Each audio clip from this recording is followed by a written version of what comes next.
ఒక వ్యక్తి మందుల షాప్ నడుపుతూ ఉండేవాడు. అతడు ప్రతిరోజు షాప్ తెరవగానే దేవుని విగ్రహం కృష్ణునిది పెట్టుకొని దాన్ని రోజు పూజిస్తూ ఉండేవాడు. అక్కడ రోజు దీపం వెలిగించేవాడు. అది చూసిన అతని కొడుకు, ఏంటి నాన్న ఈ కాలంలో ఇంకా దేవుడిని మొక్కుతున్నాం, దేవుడు అనేవాడు ఏం లేడు, అంతా ఈ సైంటిఫిక్ కాలం ఇది అని చెప్తుంటే అతడు ఏం మాట్లాడకుండా కామ్ గా ఉండేవాడు.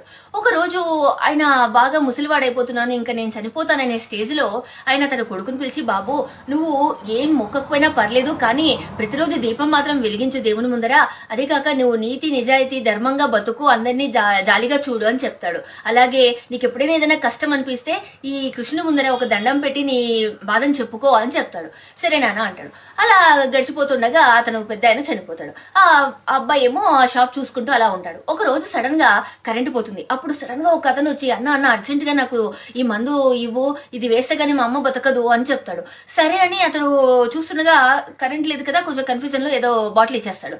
అతడు అలా వెళ్ళగానే కరెంట్ వస్తుంది. చూస్తే ఇంతకు ముందు ఎవరో ఈ వెనక్కి ఇచ్చిన ఎలకల మందు బాటిల్ అతనికి ఇచ్చి పంపించాడు. అయ్యో ఎంత పని జరిగిపోయింది, ఇప్పుడు ఎలా చేయాలి, అనవసరంగా ఆమెను చంపేస్తున్నాను అని భయపడి దేవునికి దండం పెట్టుకుని నువ్వే కాపాడినాయన అని మొక్కుంటాడు.